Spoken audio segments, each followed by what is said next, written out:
Hello, नमस्ते. कसे आहात सर्वजण? छान ना? मी पण मस्त आहे.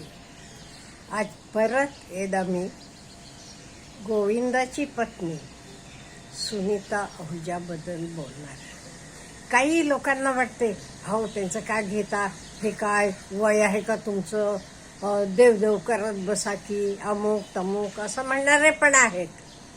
अहो, म्हणणारे म्हणू दे. मी का हे बोलते म्हणजे आता ह्यांचं कसं, हे एक सेलिब्रिटी आहेत, सर्वांना माहीत आहे. आपल्या घरचे आजूबाजूला पण असं काहीतरी घडते काही घरातनं.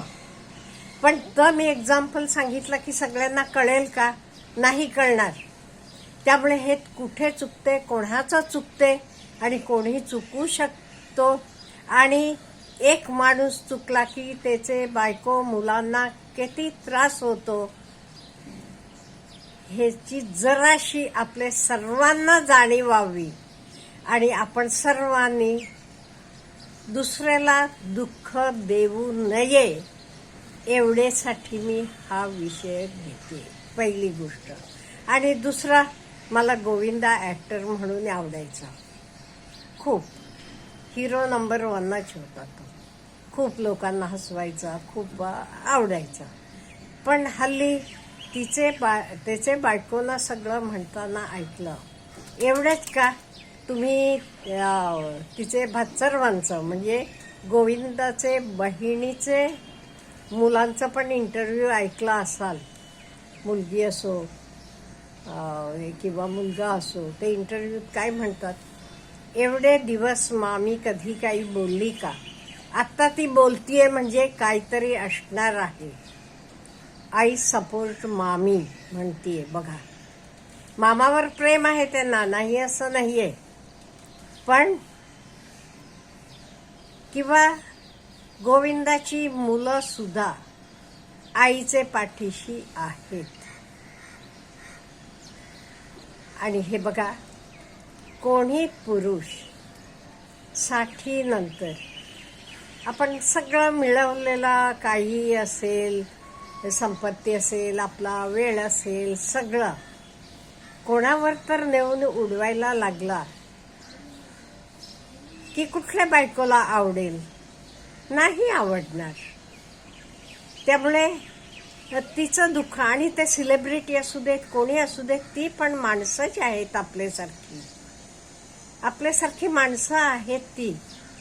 आता सुनीताचं बघितला तर मला तिच्या काही गोष्टी खरंच तिचं कौतुक करावं असं वाटते. का म्हणजे लग्न लवकर झालं, लग्न झाल्यावर ते पहिली मुलगी होईपर्यंत तर गुपित ठेवलं.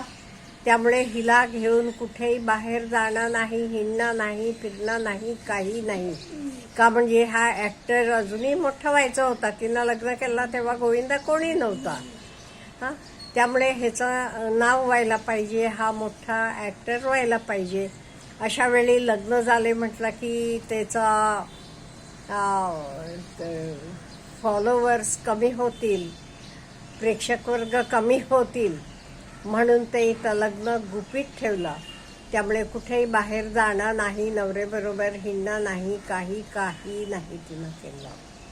एवढंच काय, आपले सासूचं सर्व काही केलं, नवरेचं, घरातलं, आपल्या मुलांचं तर सर्व करते. सगळे भाचरवांचं, सगळ्यांचं काही तिनं व्यवस्थितपणे केलं, एक शब्द न बोलता. आणि ते सुद्धा सगळे तिचं अजूनही तिच्यावर प्रेम करतात मामी म्हणून. तेव्हा ती एक शब्द पण बोलली नाही. आता ती बोलायला लागलीये का म्हणजे अहो, पाणी डोक्यावरनं गेलं असेल. तिला आपल्या मुलांची काळजी आहे. त्यामुळे ती काय म्हणतीये, अजूनही तो कामं करू देत, हे करू देत, त्यानं लक्ष माझ्याकडे आणि मुलांकडे द्यावं, एवढीच माझी अपेक्षा म्हणतीये. त्यामुळे मला काही नाही वाटत तिचं फार काही चुकते. ती ओपन माइंडेड आहे. जे काही आहे तर तोंडाला वाटेल तसं बोलतीये. म्हणजे ओपननेस आहे, ती काही लपवून ठेवत नाही असं मला वाटतंय. जे काही आहे तर ती ओपनली बोलतीये. आणि हे बघा, तिचं पर्सनल लाईफ आहे, तिनं कसं राहावं हे तिचं तिच्यावर अवलंबून आहे. आणि मेन म्हणजे तिनं आत्तापर्यंत ती कधी बोलली का नाही, एक शब्द तिनं तोंडातनं बाहेर काढला नाही. आता तिला काय झालं तर एवढं मी म्हटल्यासारखं डोक्यावरनं गेलं असेल म्हणून ती बोलायला लागली असेल. आणि ती अजूनही ती बोलताना बघावं ते विचार करा. आपल्याला कधी वाटते का ती काही खोटं बोलतीये किंवा नाही, असं नाही वाटत. ती आहे तर आहे तसं बोलून टाकतीये, कशाचं काही फिकीर करत नाही. पण ती कोणाबद्दलही वाईट बोलत नाही. सासूबद्दल असू देत, नंदांबद्दल असू देत, त्यांचे मुलांबद्दल असू देत, कधीच नाही. इवन गोविंदाबद्दल तिची तक्रार एकच आहे, त्यांना घराकडे लक्ष द्यावं. आता बायको म्हणून काय तिचं चुकते हो? नाहीये, बरोबर आहे तिचं, असं मला वाटते. त्यामुळे आज आता प्रत्येक जण म्हणजे हेतले इवन सिनेसृष्टीतले लोक असतील किंवा त्यांचा मित्रपरिवार असू देत, इवन गोविंदाचे फॅन्स सुद्धा सुनीताचे बाजूनं उभे आहेत. म्हणजे त्यांना एवढेच वाटते गोविंदानं आपले बायको मुलांकडे लक्ष द्यावं. एवढेच काय, इवन सिनेसृष्टीतले काही डिरेक्टर्स असतील, ह्या लोकांना सुद्धा जे काही सुनीता बोलतीये तर पटते. आणि असं म्हणतात बघा आपल्याकडे, नुसतं काय only there is smoke when there is fire म्हणून. म्हणजे विस्तव नसला की तिथे उगीच काही धूर निघत नाहीये. धूर निघते म्हणजे काहीतरी असेल असं लोकांना वाटते आणि मीडियामध्ये दाखवतात त्याच्यामुळे.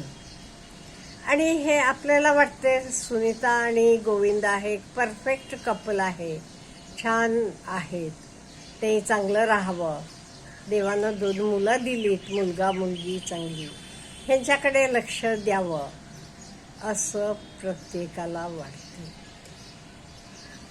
आणि सुनीता म्हणतेय ते काय चुकते, ती काय म्हणते, काय होऊ देत, मी काही गोविंदाला तलाक काही देणार नाही, डिवोर्स देणार नाही, मला त्याच्याकडनं पैसे पण नकोत म्हणते. ती म्हणते वर्षाच्या आत मी माझं स्वतःचं घर, स्वतःचं गाडी, माझे पायावर मी उभी राहणार आहे. तिला असं पण सांगणारे लोक आहेत, कितीतरी करोड घे, 200 करोड घे, अमुक घे, मग डिवोर्स देऊन टाक म्हणून. ती म्हणते नाही, मी माझे पायावर उभी राहू. एवढ्या काय, मी 1 वर्षाच्या आत तिथं सांगितलंय मी माझं स्वतःचं घर घेईन, स्वतःची गाडी घेईन, स्वतःचे पायावर मी उभी राहीन. हे बघा, आता ह्या एजला म्हणजे 40 वर्ष त्यांचे लग्नाला झालेले आहेत, तसं असताना सुद्धा ती एवढे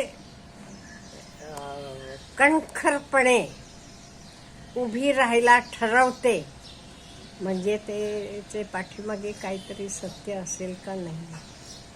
आणि एवढंच नाही, हे आता पडदे वरचा म्हणजे आपल्या सर्वांना माहीत, असं आपल्या आजूबाजूला किती घरात चालू नाही, बऱ्याच ठिकाणी चालू असते. त्या बायका किती सोसत असतात हो. म्हणून मी म्हणते त्या बायकांना पण सुनीताकडे बघा आणि तिचं फॉलो करा, स्वतःच्या पायावर उभं राहावा कणखरपणे. म्हणून मला हे विषयावर मी बोलते का, म्हणजे these people represent common people. Common पीपलमध्ये पण असं चाललेलं असते, पण ते बोलू शकत नाही किंवा ते काही सेलिब्रिटी नसतात, त्यामुळे सगळ्यांचं लक्ष नसते. बायको रडत रडत असते, काहीतरी करत असते, इकडे सांगतीये तिकडे सांगतीये. आता सोशल मीडिया आलेला आहे म्हणून हे सर्व जणांना कळते. एक स्ट्रॉंग प्लॅटफॉर्म झालेला आहे सोशल मीडिया.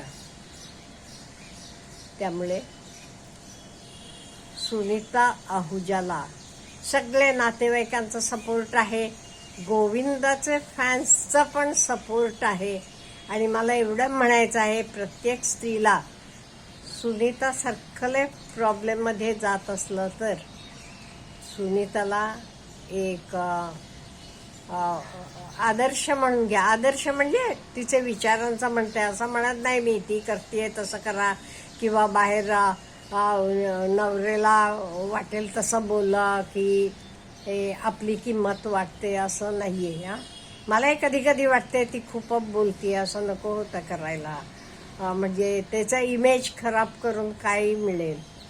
पण तिला एवढा त्याचा त्रास होत असेल म्हणून ती बोलत असेल असं मला वाटते. आपल्याला काय म्हणायचं आहे हे वेगळं.